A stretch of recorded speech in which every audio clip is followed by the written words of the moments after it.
Maite Pedraza presenta 27 letras, un libro y algo más en Radio Diversidad. Cierro mis ojos, puedo ver. Estás a punto de caer. Busco tus ojos. Buenos días, queridos amigos, queridos oyentes, una vez más con vosotros.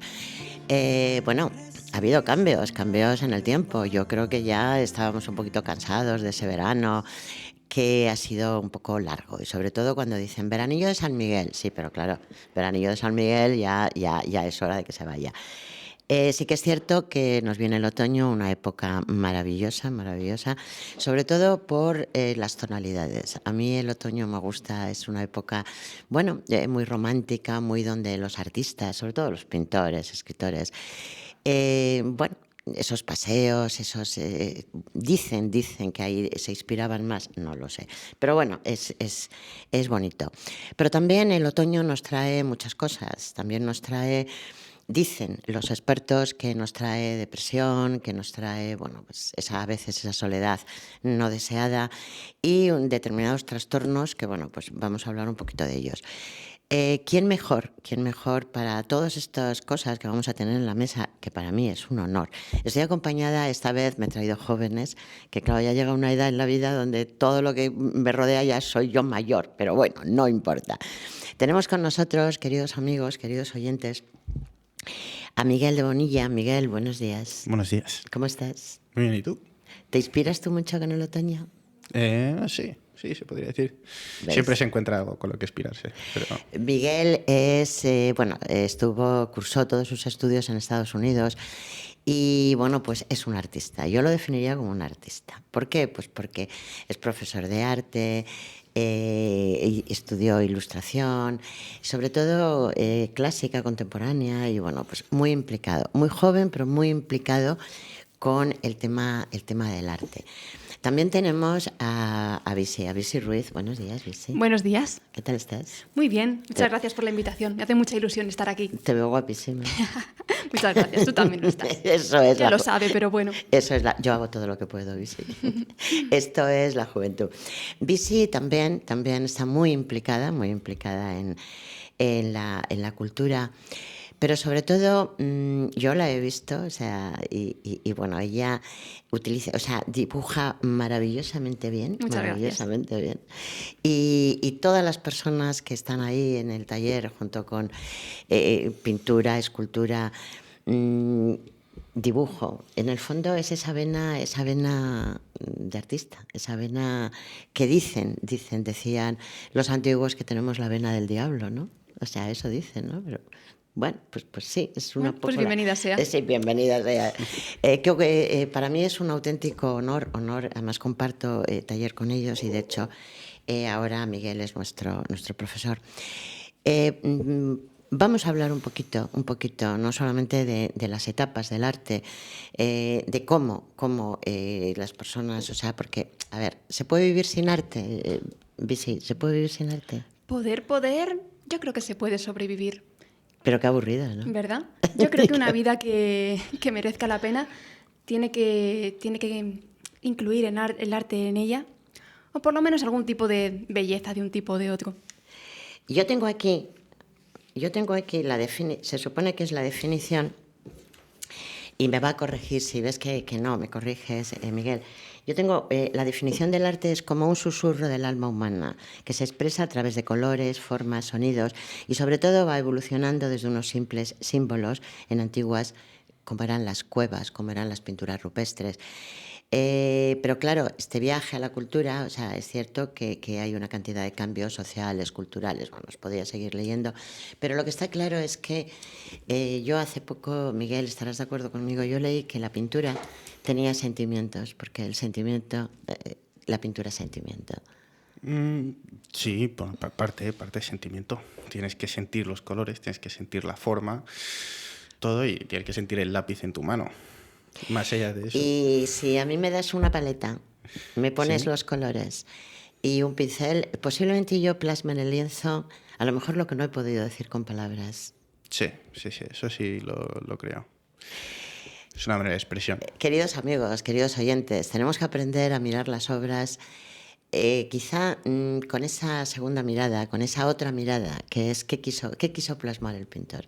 En psicoanálisis lo tenemos muy claro, o sea, cuando los colores, etcétera, y sobre todo las pinturas. ¿Por qué os cuento esto? Pues porque a lo largo de todo el programa vamos a hablar de determinadas patologías que han tenido artistas, pero artistas no solamente tienen que ser pintores, pueden ser escultores, pueden ser toreros, pueden ser... Porque ya en el siglo, me parece que era finales del siglo XV, Erasmo de Rotterdam decía una frase que era que él escribió el Elogio a la locura y decía, ¿son locos porque son genios o son genios porque están locos? ¿Quién es loco? A más extravagancia, decía él. Loco será el que se sale fuera de lo normal, pero a más extravagancia, más, si eres artista, más serás aclamado por el público. O sea, eso es un hecho. Entonces, ¿por qué empiezo con todo esto? Pues porque en el arte hay 8 etapas muy importantes en la historia del arte. Empezamos con el paleolítico, neolítico, megalítico, la de bronce, luego pasaríamos ya la España prerromana, pero sobre todo, Miguel, pasaríamos a una etapa, las etapas que es el arte antiguo, que sería los 3000 años antes de Jesucristo, el arte medieval, pero... pasaríamos después al barroco, el rococó y sobre todo llegaríamos al Renacimiento, que es lo que nos gusta. Por lo menos... Sí. ¿Con qué etapa? Bueno, todas las etapas son importantes. Sí. Pero quizá es que cuando llega el Renacimiento, Dios mío, eso es increíble. Sí. Bueno, mi opinión, yo no denosto el arte clásico pre-renacentista. Pienso que simplemente tiene una función diferente, que exploraba otro tipo de cosas. Tal vez, no sé si por falta de medios o, bueno, a lo mejor no lo habían practicado lo suficiente aún, o tal vez no le daban importancia. Pero sí, como que la gracia del arte antiguo, cuando hablamos de pinturas en cavernas o arte clásico, helénico o medieval, creo que el énfasis estaba más en el símbolo que en la... Es que ten en cuenta que en las pinturas rupestres ahí hay un tema donde siempre cuando estudiamos las pinturas rupestres en el megalítico y en el paleolítico o en el neolítico, el tema es pintaban porque querían dejar plasmado su cultura para los venideros porque ellos no sabían escribir. No. O pintaban para atraer... O sea, si pintaban un bisonte, querían decir que ya tenían asegurada la caza. Creo que eso no podemos saberlo nunca. No lo sabremos nunca, Miguel. Bueno, yo creo que lo que podemos sacar de ello, y sobre todo en la literatura y la religión, su función más práctica es dar un ejemplo de lo que era la historia, de lo que es una moral de esa cultura. Si hablamos de una herencia cultural que nos trae el arte, pero para mí es simplemente avisar de... Mira, esto es lo que es un bisonte. Lo venidero. O sea, si no lo ves, por si eres demasiado joven para salir de caza, te enseñamos y te educamos. Esto es lo que, exacto, a las siguientes generaciones le pasas esa información. Es una manera de dar información. También veían ellos ahí divinidades. De hecho, las mayores pinturas están totalmente ocultas, en cuevas ocultas que no había luz, que ya sabes que con los tuétanos hacían lo poquito de luz y los pigmentos con todo lo que podían. Entonces también era un poco como sus templos, ¿no? Pero fíjate de aquellas pinturas rupestres, de aquellas. Después nos vamos a pinturas, a mí el impresionismo, bueno, quizá porque es el estilo que a mí me gusta, pero fijaros cuando llegamos a esto, pero para pintarlo es como te he dicho, a mí me das una paleta y posiblemente... depende del día que tenga, voy a utilizar determinados colores o voy a plasmar lo que en ese momento tiene mi ánimo. Pero tú imagínate la cantidad de pintores que han pasado por nosotros con esa vena, como si dijéramos, un poco de locura. Ahora, yo la pregunta que haría es, ¿hubiéramos tenido estas obras si no hubiéramos, si estas personas, estos artistas, no hubieran tenido esa vena, esa veta de locura? Yo diría que todo viene de un término que es bastante psicológico, del yo. Pero eso realmente, ya que hemos hablado del cambio del gótico o sea, del arte gótico al Renacimiento, ¿no? Al Renacimiento alto, el cambio se trata de aplicar ya las ciencias humanas dentro del arte, en vez de intentar representar deidades de una manera iconoclasta, y por lo tanto se pasa de algo que es al servicio de una cosa abstracta que está fuera del hombre a lo que está dentro del hombre. Yo creo que a partir del Renacimiento Sí, se empieza a ver más. Sobre todo aparte del Renacimiento veneciano, ahí se empieza a ver mucho más lo que tú estás diciendo. Sí. Pero fijaros chicos, por ejemplo, está también con nosotros, queridos amigos, tenemos a Miguel Redondo. Miguel, buenos días. Hola, buenos días. Buenos días, Miguel, bienvenido al programa, corazón. Muchas gracias. Nada, gracias siempre a ti. Queridos amigos, Miguel Redondo es un experto, yo lo conocía de hace montones de años y tuve la gran suerte de estar con él en unas famosas tertulias taurinas. Miguel es un experto, es un aficionado, pero sobre todo es un experto en el tema de la tauromaquia, en el tema del toro. Estaréis pensando, queridos amigos, cómo nos hemos ido de un renacimiento a una tauromaquia, pero es que estamos hablando de esa vena que tienen los pintores, los artistas. Entonces, en este momento, todo el mundo está hablando acaba de pasar la feria de otoño en las ventas, bueno, en todo, pero sobre todo aquí en Madrid, y todo el mundo que nos gustan los toros, que somos taurinos, que quites a Miguel, es que mi Tony, es que Tony, mi técnico es maravilloso. Dice que quites el manos libres porque se te oye con reverberación. ¿Has visto cómo lo leo así de lejos? ¡Qué bien! Gracias, Tony.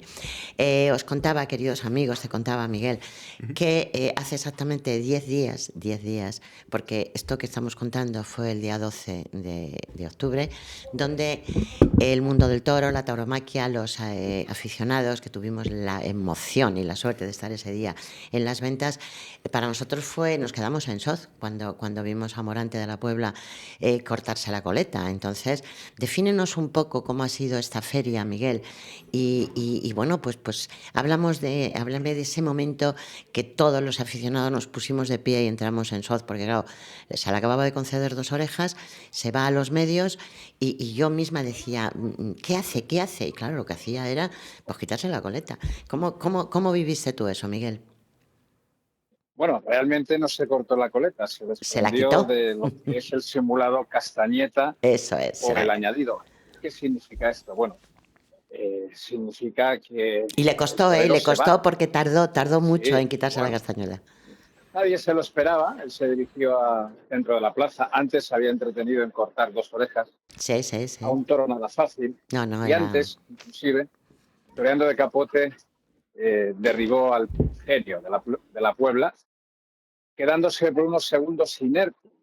Afortunadamente el toro fue de un lado al otro de la plaza, afortunadamente se pudo reponer, y como digo, cortar 2 orejas después de un tremendo volapié. Y bueno, para algunos, para los más puristas, a lo mejor no fue de 2 orejas, pero para el toreo trasciende por su misterio, por ese arte efímero. Miguel, lo que pasa es que yo que estoy en el 7, imagínate todos los puristas, si la primera oreja sí, pero la segunda no. Bueno, vamos a ver, yo lo que vi no era... vamos a hablar de si sí o si claro, no. por eso te digo, o sea, yo también, yo le pedí la segunda oreja, vamos, lo tenía clarísimo. Sí, no. Yo no suelo pedir orejas, pero a mí sí que me pareció que fue una faena digna del premio, no sé si de las 2. Sabemos que la segunda es potestad del presidente. Y de la primera indiscutible, pero se pidió la segunda con mucha fuerza y yo no sé de quien discuta si era de 2. A partir de ese momento, el maestro se va al centro del ruedo, se echa las manos a la cabeza y empieza a desmanejar la castañeta y automáticamente llega el llanto por esa final. No sabemos si será algo pasajero o volverá. Yo creo que volverá. Es que todavía queda, queda muchísimo que decir. Es que la pregunta, tú que eres entendido, Vamos a ver, Morante, la historia de Morante ya van 3 veces, creo que son 3 o 4 las que se ha tenido que retirar, porque todos los aficionados, y yo desde aquí lo digo, y lo digo con muchísima pena, pero él tiene un trastorno disociativo. O sea, ese trastorno disociativo son afecciones mentales que implican una pérdida de conexión entre pensamientos, recuerdos, sentimientos. Hay veces que incluso tiene amnesia, o sea, pérdida de memoria. Yo sé que cuando Morante se ha retirado durante X años, se ha puesto en tratamiento, porque claro, el tratamiento para los trastornos disociativos, estamos hablando de que es terapias, y él, yo no sé, me parece que se fue, no sé si era Portugal, Francia, no lo sé exactamente. Incluso tuvo tratamientos de electroshock. Claro, tú no te puedes poner en tratamiento y estar toreando. O sea, estamos hablando de que este trastorno se agrava, por llamarlo de alguna forma, con el estrés, la angustia. Y claro, yo no me imagino ponerme detrás de un monaco de ese tipo. O sea, que estamos hablando, este año teníamos toros de 600 y pico kilos en las ventas. ¿Tú Pueden ser por crees, muchos motivos. tú crees Yo quiero, que...? mira, Morante, yo No, sí, eh, sí, sigue. Si yo la pregunta era, estuve presente, ¿tú crees que estuve presente, que va a sí. volver? Yo siento que sí, pero y si no lo hiciera, eh, hay que respetarlo. Son casi 30 años de alternativa. A Morante se le quiere o se le quiere, no solamente por su concepto de la tauromaquia, con tintes gallistas, es un estudioso del toreo, y por lo que ha aportado a la tauromaquia, sino también por lo que ha aportado al toreo en sí, ¿no? Él ha hecho cosas por los aficionados, ¿no? Cuando llega alguien y de repente empieza a triunfar, los toreros son muy egoístas, en líneas generales. José Antonio Morante, Camacho, Morante de la Puebla, yo creo que ha sido el torero más generoso con el aficionado por su tauromaquia, por su verdad, por su pureza, por su arte, por muchos motivos, pero principalmente por lo que ha sido capaz de entregar al toreo, ya no solamente en la plaza, por lo que ha sido capaz de aportar en esos casi 30 años de alternativa. Creo que volverá, porque se ha ido en un momento alto, el más alto de su carrera sin duda, y se ha ido con todos los honores. Le había costado la Plaza de Toros de Madrid. Pudimos ver en la feria de... Nunca tuvo el trofeo, nunca salió por la puerta grande, y sin embargo en esta temporada ha cortado salido dos orejas, había veces por la puerta faenas grande. memorables, pero por la espada se habían esfumado. Pero como digo, yo creo que José Antonio se va a retirar porque necesita retirarse, él necesita descansar para curarse de la enfermedad que le acompaña, desgraciadamente. Es que el problema es En que esta cuanto a los enfermedad no se cura. aficionados, claro, los aficionados somos egoístas, claro que sí. Yo soy de los pocos toreros, o sea, perdón, de los pocos aficionados que, que me monto en un coche y me voy a hacer muchos kilómetros por ver a José Antonio Morante, pero igual que yo, cualquier aficionado. Sí, yo también lo he ¿Eso qué hecho. implica? Implica que este señor, sin menospreciar a ningún matador de toros que se viste de luces y se enfrenta a una corrida de toros en una tarde cualquiera, pero tiene ese halo de misterio, esa genialidad que pocos toreros tienen, esa personalidad en definitiva, porque se es torero fuera y dentro de Pero la plaza, ¿no? fíjate, yo he visto algo que llevaba muchos años que no veía, y te lo digo porque ahora mismo aquí en el estudio me acompañan dos chicos jóvenes, y he visto que hay, bueno, ya llevo viendo varios años que la plaza se llena de mucha juventud, hay muchísima juventud, con lo cual yo me quedo muy tranquila porque digo, bueno, tenemos el relevo, ¿no? Pero sobre todo en el día 12, el 12 que además fue por partida doble, yo me vi la parte primera Sí, del homenaje y el luego después, festival es otro de los actos eso es, bueno, que fue una borrachera de emociones, eso desde por la es, mañana a primera hora hasta por la noche. Yo pasaba por la calle Villanueva y estaba cortado, algo sí, sí, insólito. Por la Policía Nacional no dejaban acercarse en los alrededores precisamente porque había una estrella, sí, una sí, habitación que daba al balcón. sí, es verdad. Era algo de verdad que, que no sé, me causó cierta curiosidad, ¿no? El saber por qué tenían cortadas las calles en ese momento. Es que imagínate Y lo era- que es toda la plaza coreando su nombre y todo por gente joven, bueno, gente joven, pero sobre todo yo, ese ruedo, o sea, los medios, bueno, es que estaba todo el albero, bueno, increíble, increíble. De todas formas, ha sido una feria muy, muy importante. ¿Tú crees tú que en esto entiendes mucho más de lo que yo puedo entender?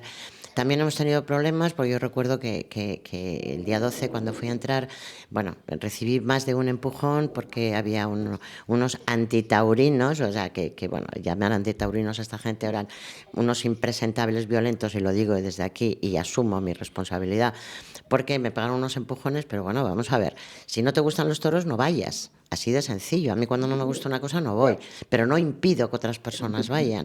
Yo la pregunta que te haría es, ¿tú crees que los toros van a, por supuesto, vamos a seguir, aunque nos hemos quedado un poco huérfanos, esto tiene que seguir, ¿no? O sea, la Yo feria siento está... que sí, hay un relevo generacional de toreros jóvenes interesantes de ver y yo creo que va a continuar. De hecho, fíjate el dato estadístico, que sí lo dices, que la Plaza de las Ventas en esta temporada recientemente terminada han pasado en torno al 1.000.000 de personas, Sí, sí, sí, es cierto, sí. con lo cual eh, creo que hay toreros que merecen la pena y que deben de tener la oportunidad y que debemos prestarles atención, ¿no? Y depositar el interés. Morante se ha convertido en un mito que en cualquier momento, y ojalá sea más pronto que tarde, Morante creo que tiene 47 años, Sí, es muy que joven, es muy cumplió joven. precisamente el día que arrancó la feria, 2 de octubre. Por lo tanto, yo siento que lo vamos a volver a ver.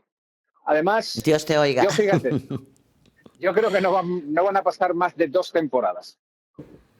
Bueno, ten en cuenta que también cuando se tiene cuando se tiene esta enfermedad, uno de los síntomas es una sensación de estar separado de ti mismo y de tus emociones. O sea, quiero decirte que si le pilla en ese momento, a veces no son capaces de enfrentar el estrés emocional y laboral, hay una pérdida de memoria que tienen depresiones también. Quiero decirte, yo espero porque claro, ten en cuenta que esa temporada para Morante ha sido muy intensa, ha sido muy estresante y sobre todo ha sido muy larga. Entonces yo espero ¿Sabes qué que... ocurre? Que Morante torea con el alma Eso y es. esto viene a ser la enfermedad del alma, esa que no se ve, que no se percibe en lo físico, pero que sí se siente. Pero es Es, eh, que, Miguel, yo siempre digo desde aquí, y los que me oyen saben me siguen el programa saben que lo digo mucho. Cuando te duele la cabeza, cuando tienes un problema, te tomas un ibuprofeno y te tomas un Alma si te duele el estómago. Pero cuando tienes la enfermedad del alma, ¿qué tenemos? ¿Qué remedio tenemos para la enfermedad del alma? Quizá el arte, yo el tengo aquí... guerrero necesita descansar y eh, una vez se haya recuperado, si no en su totalidad, y él se ve ilusionado para volver a afrontar las temporadas como lo esta hará. última, bienvenido sea y lo van a estar esperando con los brazos abiertos. Bueno, eso ya te lo digo, Dios lo quiera. ¿Qué haríamos para la enfermedad del alma, Miguel? Tengo aquí un profesor de pintura que me mira y se ríe como diciendo, a ver qué hago yo con esto del alma. ¿Qué recetarías tú, qué dirías tú para la enfermedad del alma? Ah, primero, Sea torero, pintor, músico o escultor. primero un Yo, psicólogo, ¿qué recetaría yo? Sí, claro, un un psicólogo. psiquiatra y segundo porque es lo mío y veo que es por donde van los pillos, pues el arte, el El arte. arte. Pero depende del arte, porque si con arte nos referimos a ser torero, eso te da una cantidad de estrés que te deja fuera de Sí, pero comisión fíjate durante el mucho arte. tiempo. Tú imagínate Sí. el arte de una buena Verónica o una buena Chicolina, que a mí me encanta. Sí, pero el arte ayuda el hacer y el estar, pues yo creo que sí que te aproxima a tus sentimientos. Si el problema que tiene este hombre es disociar de tus sentimientos, yo creo que sí eso le ayuda, por, porque tienes que vivirlo, lo vives y estás en el momento, ¿no? Si estás pensando en una cosa de otro momento, no vas a hacer nada artístico, porque es Claro. una cosa espontánea. Claro. Miguel, ¿tú crees que vamos a tener una buena feria para el año que viene? Espero, aunque sigamos todos muy tristes por este tema, porque yo creo que la feria de abril y la de San Isidro y esta han sido muy buenas ferias, ¿no? A mí me ha gustado, sinceramente. bueno, hemos tenido tú una feria tan larga Sí. como es la Feria de San Isidro, puede sorprenderte cualquier torero que se vea anunciado, como ya lo hizo. Y me voy al ejemplo, verbigracia, Sí. César Rincón. Eh, César Rincón llegó por la vía de la sustitución cuando irrumpe en Madrid, cuando sale consecutivamente por la Puerta Grande hasta en 4 ocasiones. Recordamos aquel célebre bastonito, y César Rincón se va también en el momento de más subidón. ¿Qué ocurre con César Rincón? Que aparece en un festival organizado a su amigo Antoñete. Sí, bueno, No solamente qué triunfa emoción. Curro Vázquez, triunfa César. Hablo de los que salieron por la Puerta Grande. Sí. Triunfa César Rincón con Curro Vázquez y la joven novellera Olga Castro. Ocurre que a partir de Que ese Olga momento, estuvo a partir de ese fantástica, ¿eh? triunfo, aunque yo creo que esto ya venía de detrás, César Rincón va a volver a torear. Ya. Y lo va a hacer de la forma que lo vimos en esos momentos álgidos de su carrera. ¿Cómo estuvo en el festival ese hombre? Increíble, Ese hombre increíble. sentó cátedra. Yo recuerdo que por la tarde estaba con unos amigos y me decían, me duelen las manos de aplaudir. Y es que era verdad, o sea, nos dolían las manos de aplaudir. Miguel, vamos a seguir con los trastornos. Quédate, acompáñanos si quieres. Y también intervienes tú siempre que quieras, estás aquí, ¿no? O sea, te quiero decir. Vamos a seguir con este tema del trastorno, no solamente disociativo, sino otra serie de trastornos. Por ejemplo, hubiéramos tenido los girasoles, hubiéramos tenido todos esos maravillosos cuadros de Van Gogh, si Van Gogh no hubiera tenido la patología que tenía. Yo diría que al ser... Es difícil saber si era un trastorno de la personalidad, porque eso ya es una patología más específica, pero sí que su arte viene de su persona y eso es lo que le hacía único. Yo creo que habríamos tenido mucho más si hubiera tenido el apoyo necesario, porque Claro. si tú ves un Degas también está fatal de la chota, pero el hombre tenía apoyo y tenía amigos y tuvo la aceptación de su tiempo. Es que fijaros, queridos amigos, Van Gogh empieza a pintar, tiene, no sé, bueno, depende de cómo lo podamos examinar, puede ser un trastorno de la personalidad, pero también podría ser una esquizofrenia. De hecho, el único apoyo que tenía era el de su hermano Theo. Y Sí. cuando, bueno, creo que fue una etapa muy feliz para él, cuando con Gauguin estaba pues muy bien, pero claro, ¿qué pasó entre él y Gauguin? Pues bueno, pasó una orejita cortada que, bueno, que Van Gogh la envolvió en un papel de periódico y se la envió a una prostituta, Raquel.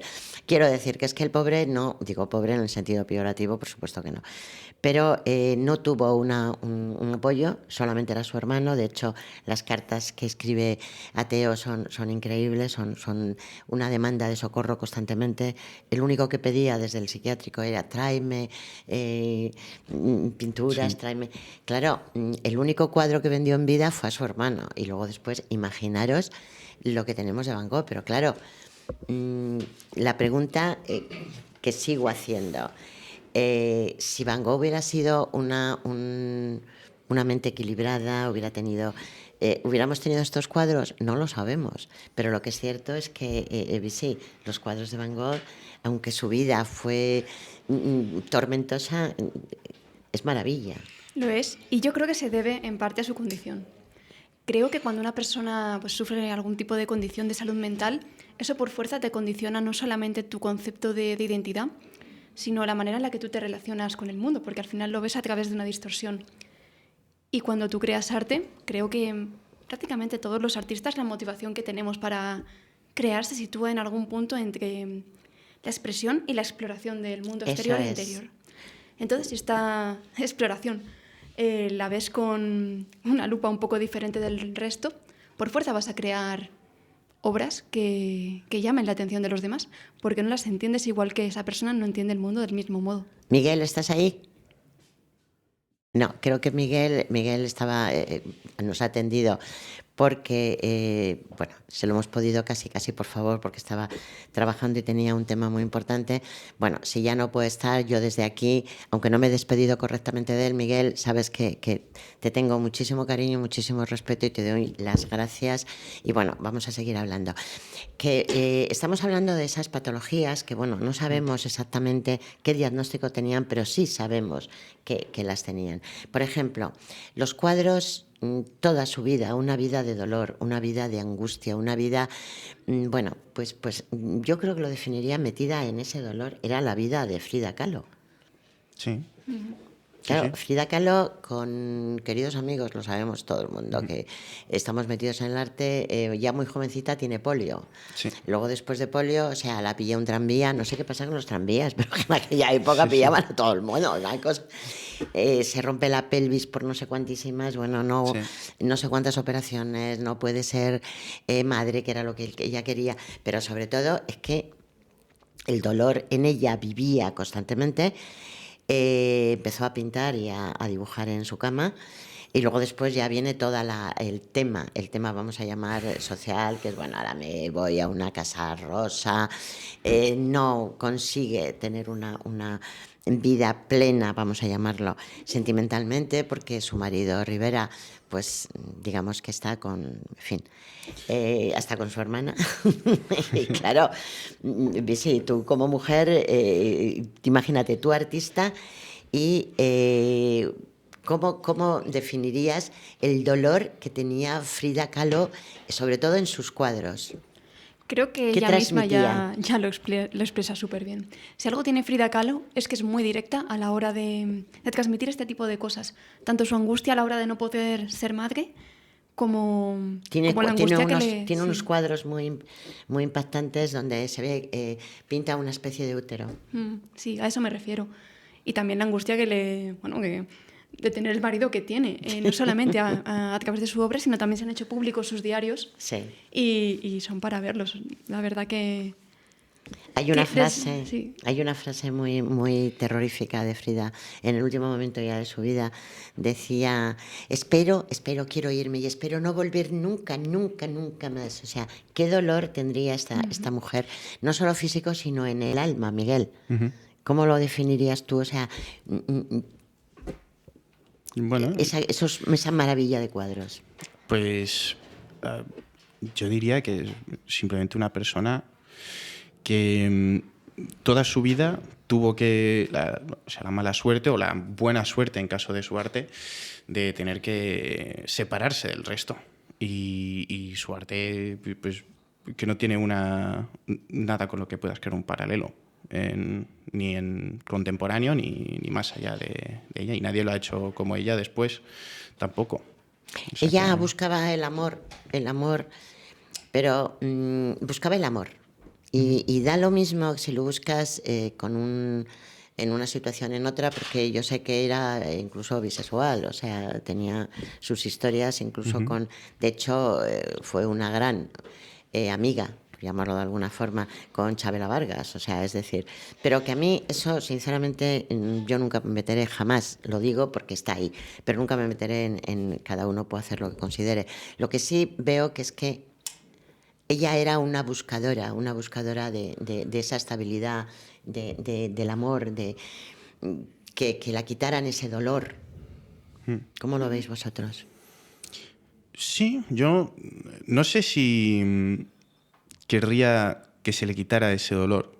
De lo que yo creo es que con ese dolor ella hacía lo que más le gustaba al final, ¿no? Lo que estaba más en su esencia. Y en el arte, si hay algo que te va a recomendar cualquier artista que sea tu mentor, si lo buscas, lo principal es vivir. Lo principal es vivir esas experiencias, vivir sentimientos que de otra manera no los vivirías, y sobre todo sentimientos únicos, que no son normativos, porque das una perspectiva que de verdad te declara artista. ¿Está Miguel? Ah, bien. Es que estábamos pendientes. Yo estoy completamente de acuerdo contigo, o sea, pero fíjate hasta qué punto que ella, a través de su pintura, posiblemente, bueno, trataba, como tú bien dices, a lo mejor si no hubiera tenido ese dolor, pues no hubiera podido... Pero a lo que me refiero es miedo. Yo creo Miedo, que miedo. tendrías que verlo desde la perspectiva de verdad. ¿Tendría Frida Kahlo miedo a sentir ese dolor, esa ausencia de normalidad? ¿O eso es lo que ella quería en su vida, ¿no? Aunque le hiciera sufrir. Porque al final tú puedes ser todo lo normal que quieras, que vas a sufrir igual.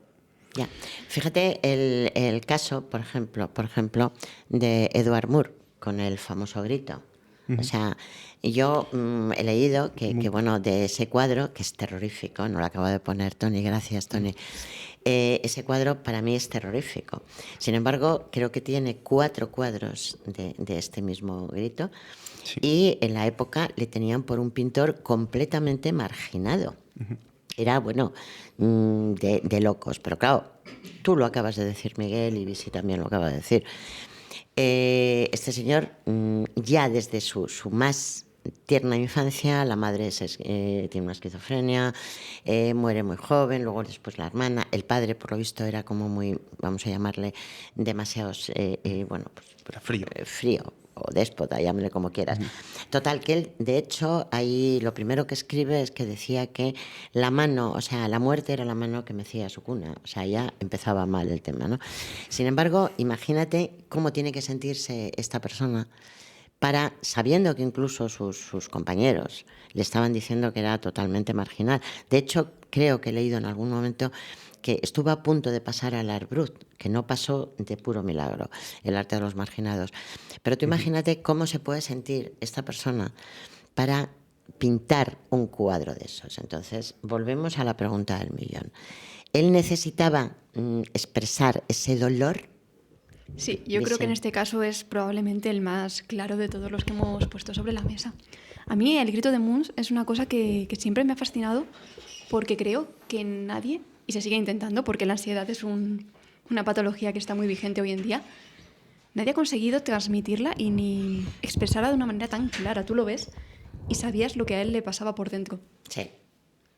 Yo siempre he dicho que yo que he estado muchos años trabajando en unidades de psiquiatría, tú a un niño, yo trabajo mucho con niños, tú a un niño le dabas unos folios y unas pinturas y él te va a plasmar a través de esos folios de una serie de bueno, preguntas que yo les hacía. Oye, píntame la familia, píntame el miedo, píntame el sueño. Tú te dabas cuenta de lo que en ese niño estaba pasando. Por eso yo siempre digo que la pintura, o sea, la escultura, en este caso nosotros la pintura, lo que no podemos expresar por lo que sea, porque queda mal dicho, o porque no sabemos, lo vamos a plasmar con nuestros miedos, nuestras angustias. Y Moore hizo eso. A mí me parece un cuadro que me dan escalofríos. O sea, yo es una cosa... Pero yo siempre pienso, Dios mío, esa maravilla, porque para ser tan horrible, vamos a llamarlo, es una auténtica maravilla. ¿Cómo se puede sentir esa persona? Y la siguiente es, y si no se hubiera sentido así, nos hubiéramos quedado sin ese cuadro, Miguel. Sí, definitivamente. O sea, ahí no te puedo contradecir. Pero es que es verdad. Y sobre todo las ideas dentro del expresionismo y lo que nosotros hemos extrapolado en el futuro de ello, siempre ha sido una manera de encontrar algo más interno nuestro y expresarlo a través de unos símbolos que son un poco más, a lo mejor, etéreos, que no tenga que ver con formas físicas, ¿sabes? Como tú has dicho, descríbeme el sueño y te describe un sueño. Pues eso lo hemos sustraído de ello, ¿no? Sí, efectivamente. Yo a los niños les decía, píntame un sueño, píntame el miedo. Y ellos te lo plasmaban. Lo que pasa es que, claro, cuando te plasmas el miedo, bueno, pues tú ahí ves muchas cosas y te pinta un monstruo, tal. Pero fíjate si vamos avanzando en las épocas de la pintura, o sea, bueno, no solamente vamos a hablar de los problemas que tuvieron en el Renacimiento, pero vamos a irnos, por ejemplo, al surrealismo. O sea, Vale. que eso está a la orden del día. Bien. ¿Qué pasa con nuestro maravilloso Dalí? O sea, Dalí realmente, yo creo que no tenía ninguna patología. O sea, Dalí tenía, es mi opinión, ¿eh? Dalí, claro, el problema es que nace en una familia donde su hermano, que se llamaba igual que él, muere, le entierran y en la tumba le ponen el mismo nombre, claro. Entonces el pobre iba de pequeño y decía, aquí estoy yo, porque claro, veía su nombre. O sea, con lo cual ya empezamos con una serie de problemas.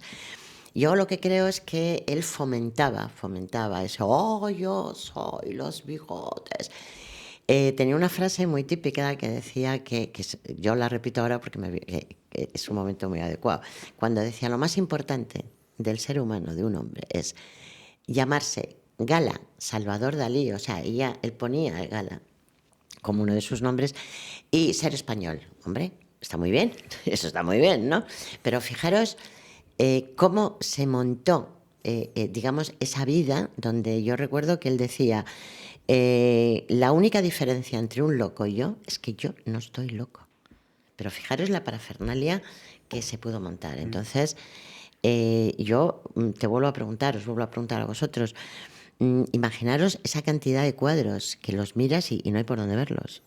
Salvo el Cristo, que es una auténtica. Pero luego tiene otros que dices, Miguel, ¿de verdad no estaba más para allá que para acá? No, yo creo que es evidente en su obra, incluso. Si tú coges a estos personajes, ¿no? Como Van Gogh, como Munch, que su obra en sí es desorganizada. No están construyendo catedrales.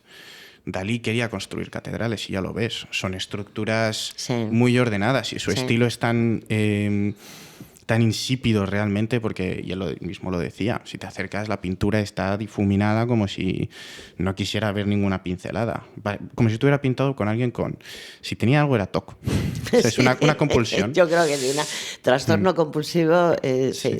Y su surrealismo era mecánico. Obsesivo compulsivo. Sí, obsesivo compulsivo.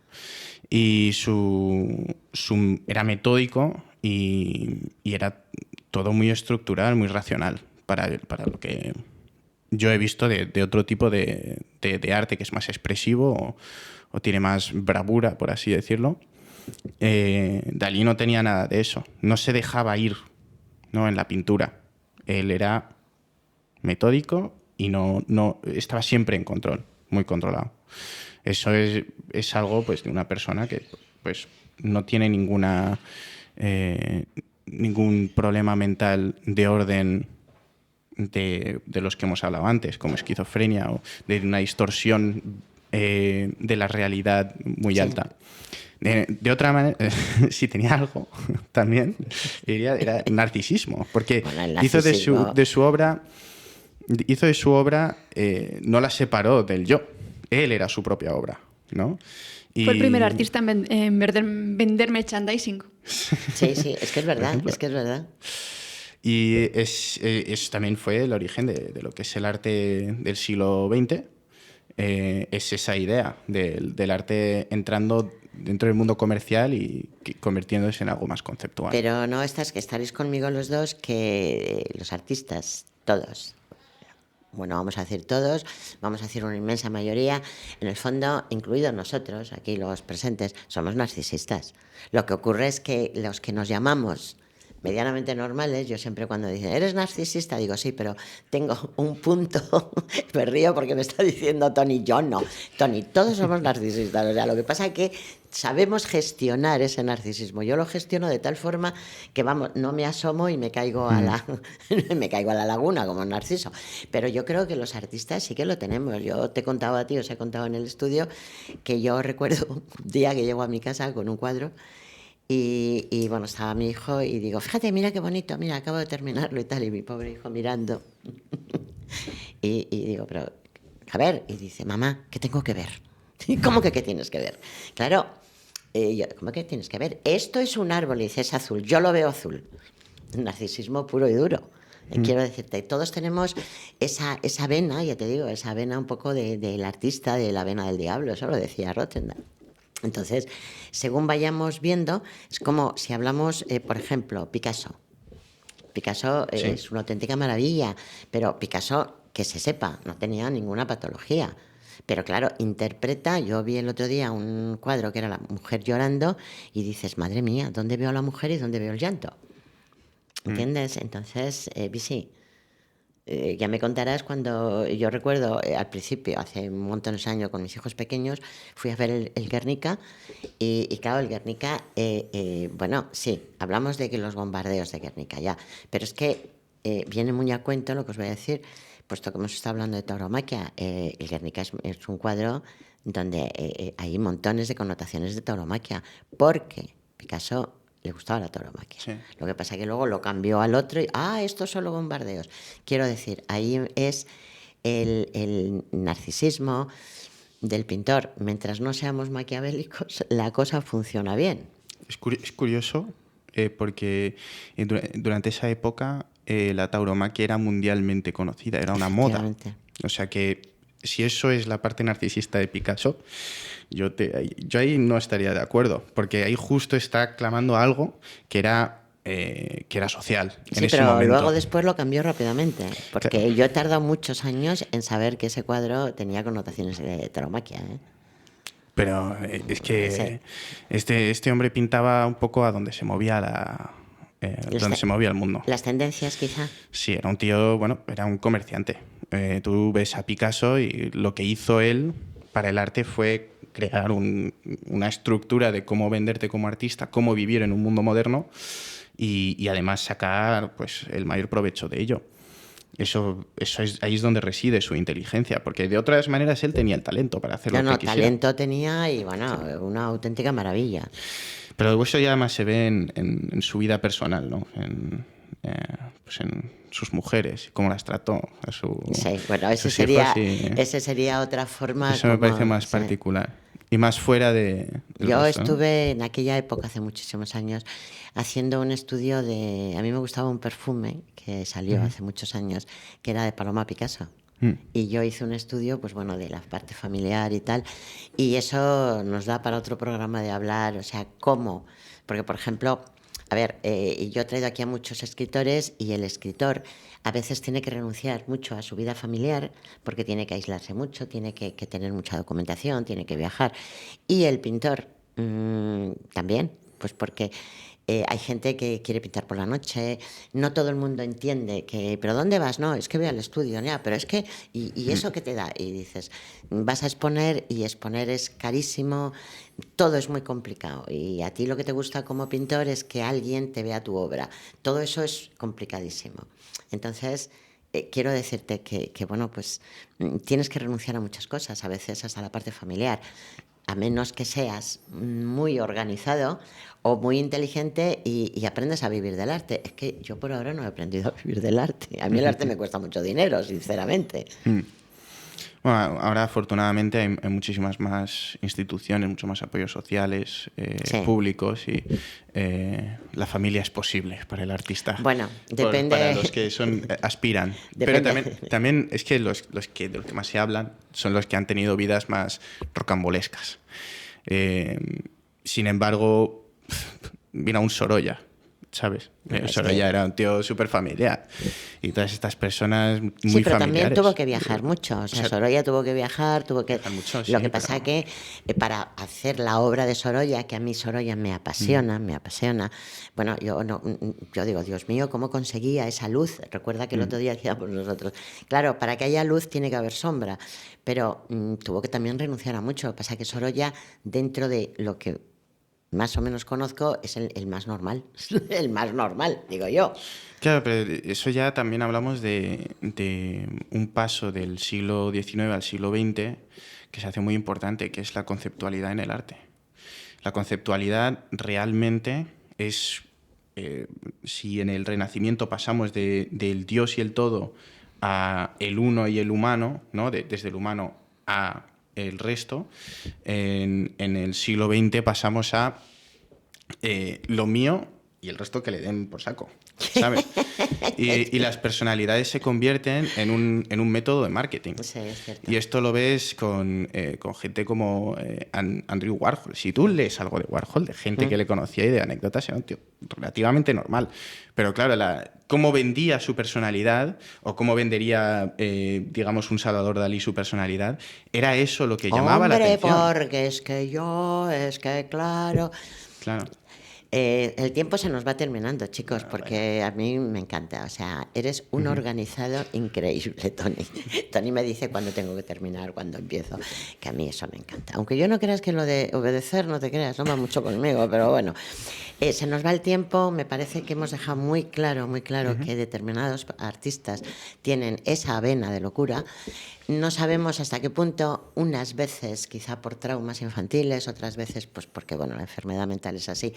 Y desde aquí, desde La Barandilla, que esto es una radio social, desde nuestro Radiodiversidad, siempre luchamos porque la salud mental, y yo siempre, la mayoría de las veces, termino diciendo que lo mismo que tenemos dinero, que este gobierno, bueno, esté o cualquiera de los que esté, hay dinero para montones de cosas que no me meto, tiene que haber un poquito más de dinero para apoyar a los pacientes, a los enfermos con salud mental. Hoy en día se necesitan más médicos, más psicólogos, más psiquiatras y sobre todo pensar que nos puede pasar a cualquiera, que esa vena te puede pasar, salvo que, bueno, pues, en fin, les apoyemos, estemos pendientes y cosas que pueden ser más o menos curables, o sea, vamos, si no curable, por lo menos podemos aliviar, sobre todo en la soledad no deseada y los trastornos de salud mental. Queridos amigos, Miguel, Bisi, todo un placer teneros con vosotros y tenemos que seguir hablando más de todas estas cosas. Pero vamos, nos quedamos con una frase, ¿no? ¿Son locos porque son genios o son genios porque están locos? Está claro que aquí estaría un poco, luego hablamos del narcisismo, etcétera. Dame una última pensamiento, Miguel, en nada, décimas de segundo, de todo lo que podemos decir de nuestros artistas, incluido nosotros. ¿En cuanto a qué? En cuanto a que somos normales, somos narcisistas, no lo somos, ¿qué hacemos? Si, seguimos siendo así. Si crees que eres normal, tú eres el más loco de la habitación. Hazme caso. Bisi. Yo creo que lo que tenemos que buscar no es ser normales o extravagantes, sino ser auténticos. Creo que el buen arte nace de ahí.